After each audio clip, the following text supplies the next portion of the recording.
अच्छा खान साहब, वो नौजवान जो अपना कारोबार करने से घबराते हैं, मेहनत मुशक्क़त करने से घबराते हैं और बस यही सोचते रह जाते हैं कि पता नहीं अपने कारोबार में फ़ायदा होगा या नुकसान होगा, उनके नाम कोई पैगाम देना चाहें? जी, उसमें मैं आपको सबसे पहले ये बात कहूँगा कि आपने घबराना नहीं है। सबसे पहले घबराना नहीं है। इमरान साहब, आप मेरी बात सुन लें। मुश्किल हालात हैं, घबराना नहीं। अस्सलाम वालेकुम नाजरीन, आपका मेज़बान शान रसूल आपकी खिदमत में हाजिर है और आप देख रहे हैं इस वक्त मेरा पाकिस्तान।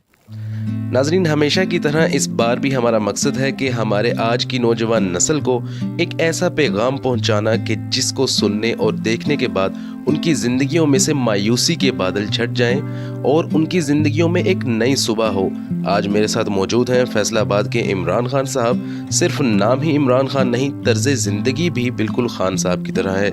मेहनत और मुशक्क़त पर यकीन रखते हैं और अपने मकसद को हासिल करने के लिए इन्होंने कई साल दिन रात मेहनत की और बिल आखिर अपनी मंजिल को हासिल कर लिया। जॉब करना आसान काम नहीं है। समटाइम इंसान ये सोचता है कि यार कहाँ बंदा फंस गया है, और सुबह तक जो बंदा 9 बजे जाता है और शाम को 7-8 बजे आना, 13 साल मुसलसल इसी तरह की फील्ड में काम करना। कभी ये सोचा हो कि यार बस छोड़ देना है, जान छूट जाए, भाग जाना है, नहीं करना काम? आपकी बात बिल्कुल सही है। जॉब होती है, चाहे वो किसी किस्म की भी हो, ठीक है ना, चाहे वो बैंक मैनेजर हो, किसी फील्ड का मैनेजर हो, कोई एम्प्लॉय हो, नॉर्मल सा भी एक ज़हन पर टेंशन वाला होती है कि मैंने जॉब पे जाना है। फिर वहाँ की बहुत सी सख्तियाँ भी होती हैं। मैंने अपनी जॉब के अंदर बहुत सा टफ टाइम भी गुजारा है। इवन कि मैंने कंटिन्यू 18-18, 20-20 घंटे भी काम किया है। कुछ टाइम तो ऐसा था जिसमें कि 24 घंटे भी यानी कि सोए नहीं है। जब हमारा ऑडिट होता है या कोई भी चीज़ ऐसी होती थी तो उसमें मैं कंटिन्यू चलना पड़ता था। तो होता है ऐसा भी, किस टाइम दिल करता है कि नहीं यार बस सब कुछ छोड़ दें, अब जो ना नहीं करना बस, मगर करते रहें। बहुत टफ टाइम। वैसे जब आपने अपना काम शुरू किया और एक नई शुरुआत थी, उस वक्त आपकी क्या फीलिंग्स थी कि एक जॉब में आपने एक इतना टाइम लगाया, फिर अपना कारोबार, एक नई शुरुआत? उस वक्त जो बंदे के अंदर एक फीलिंग्स होती हैं वो शेयर करना तो मुश्किल है, लेकिन थोड़ा सा उसके ऊपर रोशनी डालेंगे कि उस वक्त आपकी फीलिंग्स क्या थी? बहुत अच्छा लगता है इंसान को। ज़ाहिर बात है कि जॉब होती है, अपना बिजनेस अपना होता है। वो कहते हैं ना, बाबों का कौल है कि किसी के महल में नौकरी करने से बेहतर है अपनी छोटी सी झोंपड़ी। जॉब से रिज़ाइन दिया तब मैं एज ए ब्रांच मैनेजर था, ठीक है। मैं एक प्राइवेट कंपनी में जॉब करता था, मगर उसमें कि एक ज़हनी डिप्रेशन एक बंदा शिकार होता है कि बर्डन होता है, प्रेशर होता है ऊपर हेड ऑफिस का किसी भी चीज़ का जो है ना।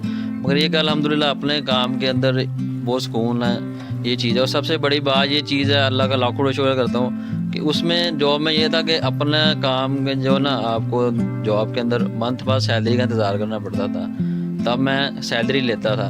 मगर अल्हम्दुलिल्लाह मैं अब आगे मेरे पास एम्प्लॉय हैं, मैं उनको सैलरी देता हूँ। मेरे लिए यही बड़ी फ़ख्र की बात है, अल्लाह पाक ने मुझे इस मुकाम पे नवाजा, मुझे इज़्ज़त दी, तो उनका शुक्र अदा। हर कामयाब इंसान के पीछे एक औरत का हाथ होता है। ये एक मिसाल बनी हुई है। जाहिर सी बात है, इंसान आपका जैसे 15-20 साल का दौरानिया था जॉब का, अब माशाल्लाह आप अपने कारोबार में आए हैं, तो कुछ ना कुछ होता है इंसान की लाइफ में। कोई ऐसा इंसिडेंट होता है या कुछ ऐसे लोग होते हैं जो मुसलसल ये चाहते हैं कि आप कामयाब हों। तो आपकी कामयाबी के पीछे किसका हाथ है? देखिए जी, उसमें दो चीज़ें होती हैं। एक तो सबसे पहले आपकी जो माँ होती है या बाप होता है, वो चाहते हैं कि आपका जो बेटा है, औलाद आपकी, वो कामयाब हो।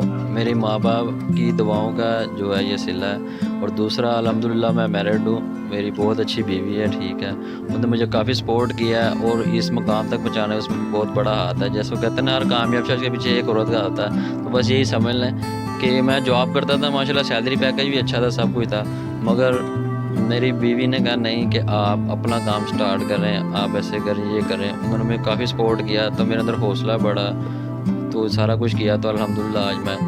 वो नौजवान जो अपना कारोबार करने से घबराते हैं, मेहनत मुशक्क़त करने से घबराते हैं और बस यही सोचते रह जाते हैं कि पता नहीं अपने कारोबार में फ़ायदा होगा या नुकसान होगा, उनके नाम कोई पैगाम देना चाहें? जी, उसमें मैं आपको सबसे पहले ये बात कहूँगा कि आपने घबराना नहीं है।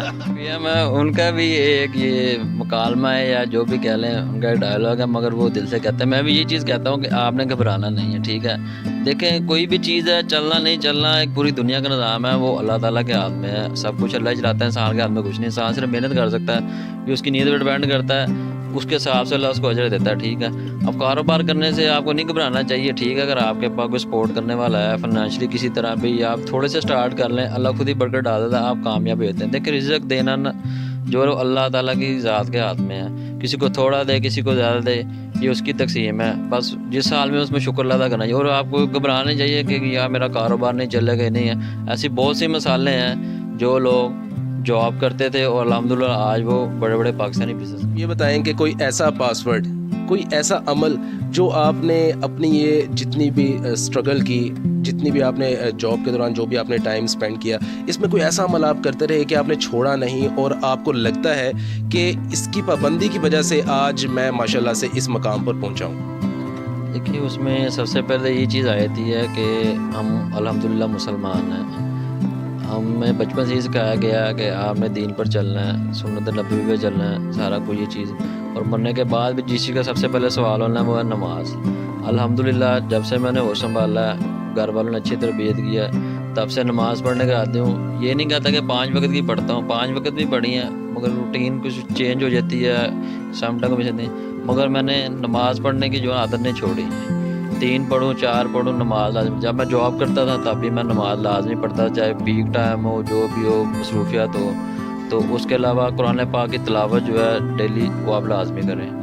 الحمدللہ جب میں جاب کرتا تب بھی کرتا تھا. اب میری جو اپنا بزنس ہے اس کے اندر بھی ایسے ہی ہے, خود بھی نماز پڑھتا ہوں, جو میرے پاس لڑکے ہیں ان کو بھی پڑھاتا ہوں. اور اس کے علاوہ جو ہے قرآن پاک کی جو ہے نا روز تھوڑی سی تعلیم دکان کے اندر بیٹھ کے کرتے ہیں تلاوت. اور اسی کی برکات ہیں, اسی کی وجہ سے اللہ تعالیٰ کو ہم یاد کریں گے تو اللہ تعالیٰ ہمیں یاد. دیکھا کہ آج ہم نے عمران خان صاحب سے ایک ان کی کامیابی کا راز پوچھا اور ان سے یہ پوچھا کہ جو انہوں نے اپنی جاب سے لے کر اپنے کاروبار تک کا جو 20 سال کا یہ سفر تھا ان کا وہ طے کیا, اس میں کیا کیا ان کو پریشانیاں ہوئیں, کیا کیا ان کو ٹینشنیں ہوئیں, لیکن انہوں نے ہمت نہیں ہاری اور اپنا جو منزل تھی اس کے رستے پر یہ گامزن رہے اور آج ماشاءاللہ یہ اپنے کاروبار تک پہنچ گئے ہیں. تو قرآن پاک میں بھی اللہ تعالیٰ فرماتے ہیں کہ جو قومیں اپنی حالت خود نہیں بدلنا چاہتی ہم بھی ان کی حالت پھر نہیں بدلتے. تو میری ان تمام نوجوانوں سے گزارش ہے کہ محنت کرتے رہیں اور حلال رزق کی تلاش میں دن رات ایک کریں. آپ جب اپنی توکل اللہ پر مضبوط رکھیں گے تو انشاءاللہ تعالی اللہ تعالیٰ آپ کو آپ کی منزل مقصود تک ضرور پہنچائیں گے اور اللہ تعالیٰ محنتوں کا صلہ ضرور دیتے ہیں. اسی کے ساتھ اپنے میزبان شان رسول کو اجازت دیجیے. دیکھتے رہیے میرا پاکستان.